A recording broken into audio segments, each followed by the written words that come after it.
Hi,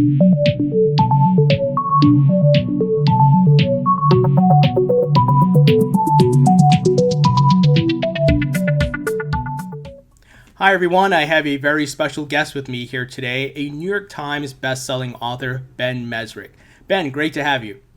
Thank you so much for having me. Good talking to you. Ben, I'm a big fan. Read the Accidental Billionaires, a great book, and of course that got made into the movie that we know as The Social Network. But let's start with your background. Where are you from? Where did you go to school, and what led to you becoming an author? Sure. So I'm a Bostonian now, but I was born in New Jersey, in Princeton, New Jersey, and ended up going to Harvard for college. And I always knew I wanted to be a writer. So even when I was 12, I was already set on trying to be a writer. But when I graduated from college, I didn't know how I would get there. There's no application to fill out, and nobody in my family had ever done anything other than medicine or law. So I was kind of the black sheep of the family. But I graduated and I locked myself in an apartment in Boston, and I wrote. And I wrote 9 novels in the first year. Wow. Which was not something I recommend to anybody. I managed to get an agent at the end of my first year, and I sold my first book when I was, I guess, 24. And I've written 22 books since then. So pretty much a book every year or so for the next, rest of my life. But, not all of them have been hits. Only a couple of them people really gravitated towards. But it's been a fun ride. And I've read that you initially had gotten a lot of rejections. I think you had mentioned 190, if I'm not mistaken. Can you tell us about that? I was rejected by everyone in publishing. When I broke in, I had basically every week I would go and mail off more manuscripts and get more rejections, and I got 190 of them. I had them taped to all of my walls like a serial killer. Just rejection after rejection after rejection. I was trying to write like Bret Easton Ellis or Jay McInerney, like these deep, dark New York thrillers that were based in bars, and I was trying to create a voice that wasn't really mine, and I didn't have a lot of success, and I didn't sell my first book till it happened quickly because I was working like at a furious pace. I think when you're young and you really want to do something, you dive in. Like the energy level I had then, I don't have today, but I wrote and I wrote and I wrote, and I rejection after rejection after rejection, and then people ask me all the time, how do you break in? And in all honesty, it's that level of crazy persistence where you just keep going and keep going. And some people will write the same book over and over again until it gets perfect. My method more was write book after book after book until my skill level got higher and, the 10,000 hours of writing. And I finally sold my first book, which, by the way, then bombed. Nobody read it. And I actually had a number of thrillers that nobody read before Bringing Down the House, which was the book that launched me. Amazing. I think a big takeaway there is your persistence and never giving up, even, getting those rejections. And that's very inspiring. Yeah, I think it's really key. And especially nowadays when everything is chaotic and whatever, the real key, I think, is you just have to have that almost insane level of this is what I want to do. I'm going to get there somehow, and I'm not going to give up because it's real easy to give up. I could have done a lot of other things. And I did my best not to. You do run out of money at some point, and I did do jobs like everybody does along the way. But I was very lucky that I came from a situation where my dad said, I'm going to give you a year. I'm not going to let you starve. So that was the year I wrote the 9 novels because I basically had 1 year where I didn't have to really get a job, which was perfect. I was living, in an apartment with some friends. It wasn't. The other thing is when you're 21, you can live pretty crappy and still be happy, right? Absolutely. It's not until you get older that you get really weak and fragile. But when you're 21, you live in a crappy apartment with 4 people, and there's, food. You're eating peanut butter and jelly every night, and it's fun. And so breaking in was hard. It's hard for everybody, but it's just that level of persistence you need. Amazing. Outside of writing, that's your passion, of course. What are some of the other hobbies and things you like to do? So it's a good question. So I'm a skier, but not a great one. Which is I enjoy it. I read everything. So it's a continuous process of reading. Being a hypochondriac takes up a lot of my time, especially nowadays. Oh, sure. I have kids, so that becomes your main hobby when they're young. So I spend a lot of time with the kids doing as much as I can with them. In terms of my writing, I'm so continuously on a project that there's not a lot of time for, vacations or everything's work related.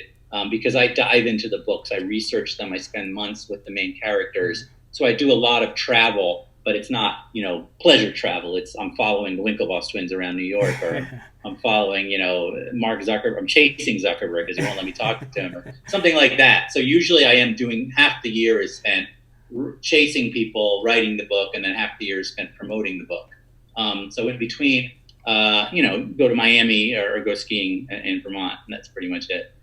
Very cool. And speaking of Mark Zuckerberg, let's talk about the Accidental Billionaires. How did that book come about? Was it, did you first speak to Mark Zuckerberg? Was it Eduardo Saverin? I never spoke to Mark Zuckerberg, just so you know. Let's Got put that out there. Basically, it was 2 a.m, and my movie 21 was about to have its premiere. You remember that movie with the MIT Blackjack team and Kevin Spacey, back when Kevin Spacey was a good thing, to have the movie. And it was 2 a.m. I got an email from a Harvard senior, and it said, "My best friend co-founded Facebook, and no one's ever heard of him." And this was probably 2007. So it was before Facebook was like this big thing. We knew what it was. I mean, everyone kind of had a Facebook account, but it wasn't a big deal. Sure. And so I'd only heard of Mark Zuckerberg and never heard of anybody else. And I went out for a drink, and in walked Eduardo Saverin. And, you've seen the movie, so you kind of know what Eduardo looks like. And he started the conversation by saying, "Mark Zuckerberg fucked me." We can say that on your podcast, right? I think. Right? And so as a journalist, I said, "Tell me more." And he proceeded to tell me the crazy story of him and Zuckerberg coming up with this idea, and Eduardo had money, so he put up the money, which was like $1,000 at the time, and Mark built the site, and then you meet the Winklevoss Twins, and anyways, the story he was telling me was incredible. Wow. And I wrote a 14-page book proposal, which I sent to my agent, and it ended up leaking onto the internet, onto Gawker, if you remember Gawker's website. Oh, yeah. And they printed my whole book proposal. Wow. And that day, everything went crazy. Facebook settled with Eduardo for what became billions of dollars, $5 billion. But on the top of the settlement agreement, it said you may never speak to Ben Mezrich again, because they were trying to stop the book from happening. And the same day, Aaron Sorkin saw it and called and said, "I want to write the movie." David Fincher saw it and said, "I want to direct the movie." And so all of this exploded at once. I hadn't actually written the book yet. Yeah. So I went to a hotel in Boston to get away from complete family pressure. And I sat in the hotel room, and Aaron Sorkin came, and I wrote and handed chapters to him. And it became The Social Network in less than a year, which is insane in Hollywood. It never happens. So that was a crazy experience. Who knew a book about Facebook would turn into an Oscar-winning movie and change, Mark Zuckerberg forever. Yeah. Zuckerberg became, a myth almost, and I think it ended up being a big part of what Facebook became. So it was a cool experience. It was crazy. Movie came out in 2010, so it's a decade now, but really interesting. Yeah. Yeah, I think it really brought the whole story of Facebook to the masses. And I hope Eduardo Saverin gave you a finder's fee or something. I mean, Saverin gave me nothing. He ran off. So the problem was he had to sign this agreement that he would never speak to me again to get his money. So he cut off all contact with me. He sent me a restraining order, broke up with his girlfriend because it was my wife's best friend at the time. And he moved to Singapore, never to be heard from again. Wow. And unfortunately, I never benefited from my turning Eduardo into a multi-billionaire. But maybe one day he'll send me some Bitcoin. That's what I'm hoping. It was a crazy moment in everyone's life. Yeah. Sure. Yeah. So once the book finally got written, did you at any point you mentioned you didn't talk to Mark Zuckerberg, but did you get in contact with the Winklevoss twins to maybe get some of their story? That's when I met the Winklevi. Basically, I reached out to them on Facebook. Their story was not well known. It had been written about a little bit, but they were in the midst of suing Zuckerberg. They believed that Zuckerberg had stolen Facebook from them. Mm-hmm. They had been working on the Harvard connection in their dorm room, which was a social dating website, which had some elements in it that did, in my opinion, become part of Facebook. Mark would disagree with that. And I reached out to them on Facebook, and they were nice enough, and they became one of my main sources in that story. And I would hang out with the Winklevi, and they would give me legal documents, and they were really informative in the story. Now, in that movie, they became the bad guys. They were the big guys, the big jocks, and Zuckerberg was the nerd, and they were, like I said in the book and in the movie, they were like the guys dressed in skeleton costumes chasing the Karate Kid around the gym, because that's what they look like. That's how they appear, and that's when you first meet them, you're like, oh my God, look at the Winklevi, And it wasn't until years later that I realized that's not who they really are, and that's why I wrote Bitcoin Billionaires. So it's an interesting. You never see characters change like that, and it's been a fascinating journey from accidental billionaires to Bitcoin billionaires. That's very interesting because to your point, you've seen the Facebook part of it, the story behind their college days, and kind of the growth of the internet and technology and social media, and now the next layer of the disruption of money and digital money, and now these guys have become billionaires off of the Bitcoin they bought in their early days. So, what was the process like in writing Bitcoin Billionaires and following them around? Yeah, it was actually, so there was an article in the New York Times that said the Winklevoss twins are the first Bitcoin billionaires. And I had not really heard much about Bitcoin. I didn't know very much about it at all. I had run into it once in a while. At one point I was at a party and one of the Winklevi, I think it was Cameron or Tyler, I can't remember, said you should buy some Bitcoin. And I never did. And this was like when it was $10 or whatever. Wow. But I never thought about it. I didn't know anything about it. To me, it was Silk Road. It was like scammers. It was drugs. That's what it was. And when I saw this article in the Times, and my wife actually saw it and said, you should call the Winklevoss twins and see what the heck this is all about. How are they billionaires all of a sudden? Because you don't see people go from one story to another. It's almost impossible to be at the center of two massive disruptions like this.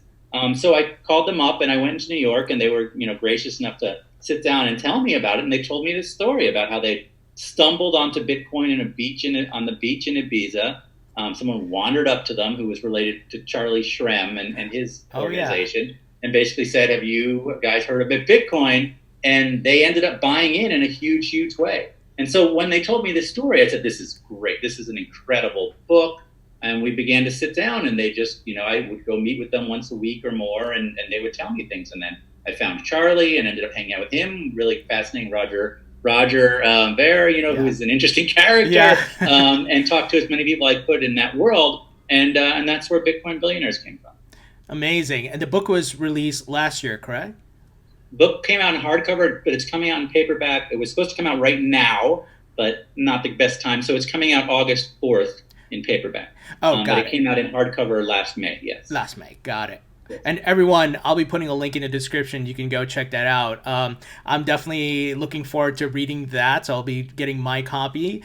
And I interviewed the Winklevoss twins just recently, talking about the work they're doing with Gemini, because they're now all in. To your point, they got Bitcoin early. They're now situated really well, but they're also, what I really respect about them is the building they're doing with their exchange. They're doing the right things, adding insurance, working with the regulators. Have they talked to you about that, the exchange they're building, Gemini? Yeah, so Gemini to me is what I love about the Winklevoss twins and how they relate to Bitcoin. And what really interested me is what I thought of Bitcoin, the drugs, the Silk Road, the sort of libertarian. And that is part of Bitcoin. Let's not, ignore that, and you really shouldn't. But the Winklevoss twins come in it from a different angle. I mean, in the social network, they're the guys in suits, right? They represent Harvard and the old world and conservative values and that kind of thing. And then they come into this Bitcoin thing, and they see it as this revolution in money, but as something that needs to be part of the monetary system, that has to have some level of government, corroboration. It can't just be the thing that burns it all down. Right. And they built Gemini with the idea that you have to feel safe and secure. It has to feel like something like the stock market. And I think that angle allows people like me to be more intrigued by it, because I love it when it's Silk Road and that stuff, but that's never going to be what Bitcoin can be. My mom will never use Bitcoin if that's what Bitcoin is. But when you bring in the Winklevi twins, it becomes something very different. And so I see them as ambassadors to what Bitcoin ought to be. And so I was really intrigued by it. And I think Gemini, I don't know as much as you know about how that stuff works, but if I were to be buying and selling Bitcoin, I would want it to be something that was working with the New York financial system and not something that was on an offshore island somewhere, run by a guy who makes cat videos on the internet. I think it's better to have something, a little bit more standard, Yeah, absolutely. In total agreement with you. I think for the masses and for folks to trust it, you need to have these different layers that you have now in the traditional financial markets: security, assurance, insurance, all of those things, FDIC, all of that good stuff. So I'm curious, at their recommendation to invest in Bitcoin in the past, have you since then added Bitcoin maybe to your investment portfolio or other cryptocurrencies? So unfortunately, I own no Bitcoin. I never owned any Facebook stock. I've never profited, unfortunately, on any of the stories that I've been first in on for some reason. Bitcoin is one of these things that I am fascinated by, that I actually believe in. I really think this is something that's part of our future, and I'm glad to see people making fortunes off of it. But I myself own none, and there was a couple reasons. When I started this project, I did not want to be out there on the publicity trail pushing a book about Bitcoin for personal interest, Sure. Apart from being an author and wanting people to read your story. That's not my role in this, and I'm not a businessman. I'm not a finance person. And even as I grew to really appreciate why Bitcoin should continue to go upward, it didn't seem like something that made sense for me. So I don't have any Bitcoin at this point. I'm not against it. And, Right. At some point in the future, books and movies will probably be paid for in Bitcoin. And Sure. when a Hollywood studio is going to buy a project of mine with Bitcoin, I'll have Bitcoin. And so, that's not something I'm against or anything like that. I just didn't want to be out there promoting Bitcoin Billionaires as someone who's trying to push the price of Bitcoin. If I believe the price of Bitcoin should go up, I'm happy the Winklevoss Twins are going to become richer and richer and richer, but it's not enhancing my portfolio in any way. Yeah, and that's totally fair. And I think to your point, I could see the conflict of interest, maybe, like to your point, like putting a book out I there. don't think there's anything wrong with authors who do own Bitcoin, who promote Bitcoin. Right. I just think that's not my role. That's not what I do. And Sure. you know what? I move from story to story to story. I just wrote a big project called The Mechanic, which is a thriller that's been running in the Boston Globe. So it's actually a serialized novel. And that's just completely different, right? It's a story about, Paul Revere and crazy Da Vinci Code style complex conspiracy going back in history. And the next book will be something completely different and completely different. So, even though I am known right now as a crypto expert in some ways, it's just one thing. And I wrote the Facebook story. What I'm interested in is revolutions, is things that are changing our world, and people who take these risks and do something crazy and break out of these boxes to try and change the world. And that's why I think the Winklevoss Twins are such phenomenal main characters. And in some ways, why Eduardo and Zuckerberg were such incredible main characters, very different ways. And then the MIT Blackjack team as well. They weren't creating a worldwide revolution, but what they were doing was using that gray area, using their brains and math and science to beat the system. And, those are the stories that intrigue me. So I think Bitcoin is fantastic. And I respect all the people who are risking things to get into it and being those, adventurers in a way in this new economy. But I myself I'm the storyteller, and that's the way I see myself. Totally respect that. Something I think you might be very interested in, and it's very early, because of Bitcoin and blockchain, and primarily blockchain, the fact that you can tokenize things now and have that layer of trust, folks are starting to tokenize themselves, even books and contracts. So let's say you're going to write your next book, you can tokenize it and put it out there. Folks can invest it, so you raise the funds that way, and you share the proceeds of the sales of the book. Now, you're probably not in that position, I think, because you're a well-accomplished, successful author. I like that idea. Yeah. It's not a bad idea, and I if there was a way to do that, it's actually pretty fascinating. What's going on right now in Hollywood is somewhat similar. Is all these streamers are competing for content, like a library. Yeah. And because I'm an author with a large library, there's this value to this block of content that I have that you have to try and figure out. And so it's very similar. But I like that idea. I could look into that. It's not something, I don't know if, it would have to be valued pretty high. Yeah. So I don't know if it would work in this scenario. But it's an interesting idea for sure. Yeah, we're seeing more and more of that in the market. A lot of it is just version 1.0, so there's a lot of fine tuning that's needed, but it seems that's the direction we're headed. So you mentioned, Hollywood TV shows. Let's talk about Billions.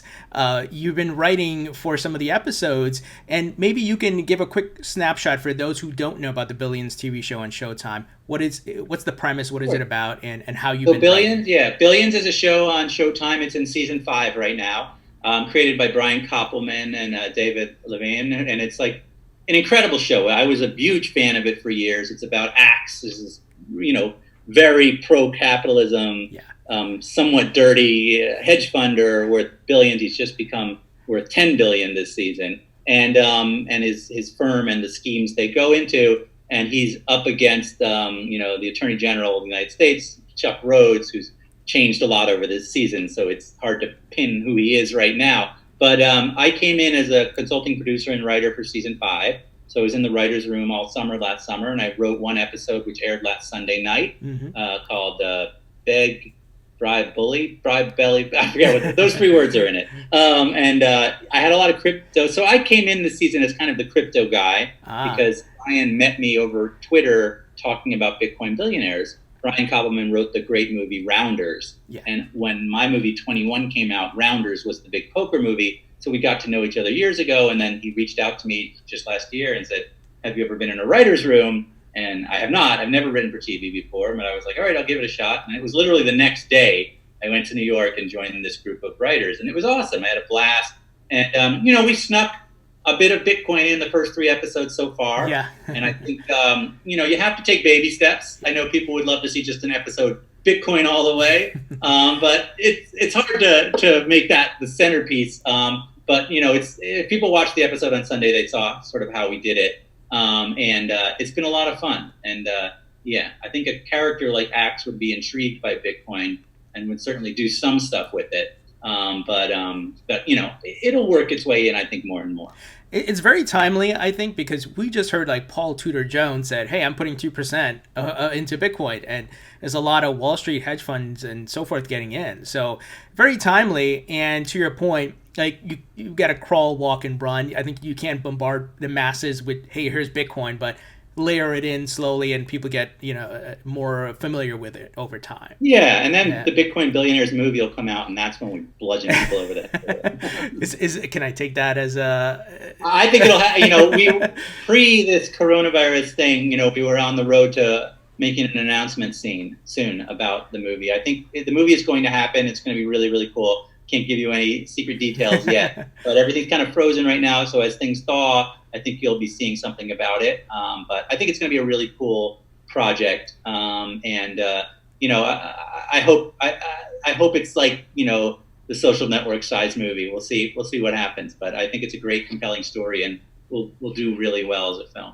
That's exciting. I'm looking forward to that. I did not know about that before our conversation. That's very cool. I'm sure folks will be excited to hear about that. And I wonder if maybe we'll get Armie Hammer again to come in. And Twins. I love Armie. I think Armie's a great actor. Yeah. It's a very different look at the Winklevoss Twins now. Yeah. He's not the dumb jocks or anything. It's not sort of the character. But Armie is phenomenal, and he's just every movie he does is great. And I'd love to see Armie do it, but we'll see. It's hard to cast someone as a Winklevoss twin. They've got to have a certain look that there's only a few actors out there, I think, who have. But it'll be interesting to see where we go. Yeah. Very cool. So I want to change gears a bit here. You were on CNBC this past week talking about the virus situation, the pandemic situation, how folks are maybe adapting to that with technology. Can you, in a nutshell, give an overview of your thoughts there and where you see us, over the next 6 months to a year or so? In terms of the coronavirus? Yeah, and I actually wrote a book called Q, which was an online book I actually ended up writing in 2002 about a coronavirus coming out of China, hitting America, that was infectious before you showed symptoms, that they quarantine everybody, and then they actually shut down New York City. The book all takes place in New York, and it's Wow. the scene where a cop car is driving down Fifth Avenue the wrong way because there's no people anymore, and kids are out jumping rope wearing masks. So I actually hit very, very close to reality. I am optimistic. That book, by the way, is not optimistic, so don't read. It's called Q. Don't read it if you have any sort of, if you're not having trouble sleeping already, don't read it. But I personally am optimistic about where we're going from here. I think that science and technology is going to win this battle, and not in years, but within 6 months. I think by mid to end summer, we're going to have antibody therapies that work. The problem is going to be scaling them up to the point where they're necessary. We will have some sort of vaccine, I believe, by the end of the year. In terms of what I was talking about on CNBC, it's changed the way we're living. This work at home thing, but also watching streaming. Yeah. The streaming numbers are going through the roof. I think the move in Hollywood is certainly going to be towards home viewing. Because right now, you're not going to go to a movie theater. And why take that risk, right? Which is sad because I love movie theaters. Same. But we're going to get very used to watching things like this. And it's actually going to be an interesting pivot for people to make content for people who want to stay home. I've always stayed home. So, as a writer, this is not all that different than my regular lifestyle. Sure. But I think that there are a lot of technologies that are growing for this type of lifestyle.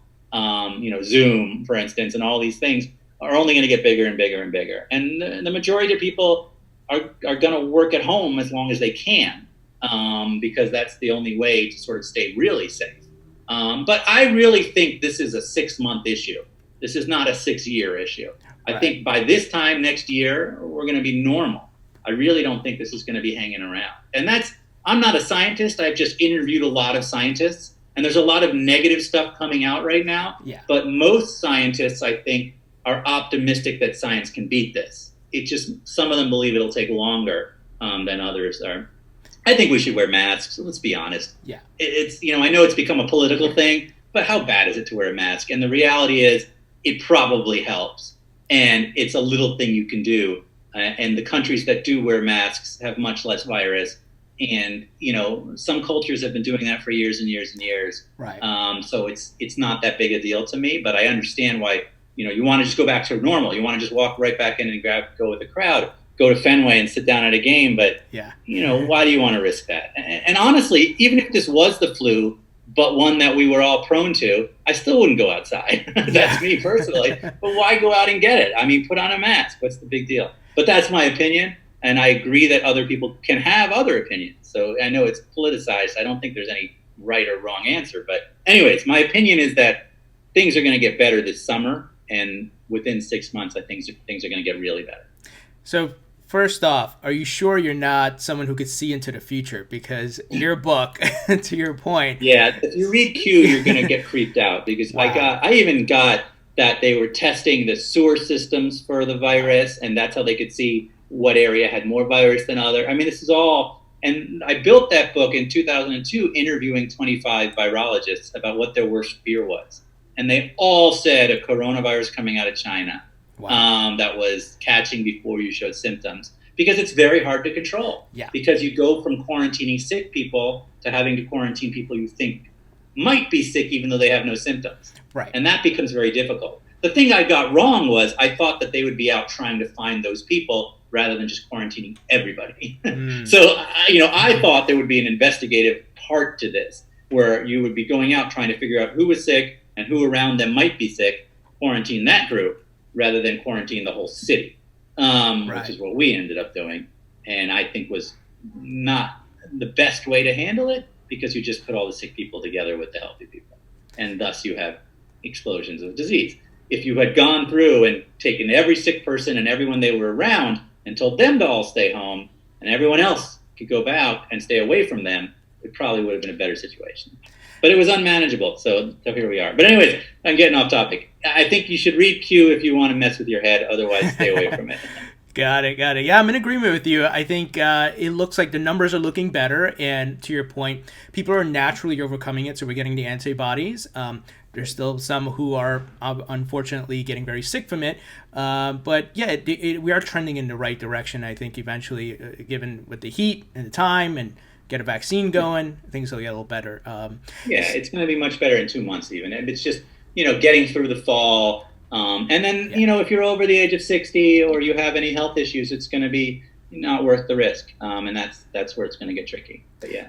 Absolutely. So final question I want to wrap up with, any books or things that you're writing on the horizon that you can maybe give any hints on?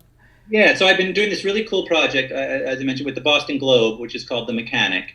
And it's a thriller, like a Da Vinci Code style thriller, and you can read it on the bostonglobe.com website. If you subscribe, I think it's like $1 for 4 months or something. I'm also going to be publishing it as a book later on, and I'm in the process of selling that to Hollywood. So it's going to be either a TV or a movie situation. And then I'm going to write the sequel to that. So that's what I'm working on right now. And I'm a producer on Billions for the rest of this season. And I don't have my next big nonfiction book. So I'm waiting to see what the Winklevoss Twins do next. But always looking for that next big project. So just hanging home like everyone else as I wait for things to get better.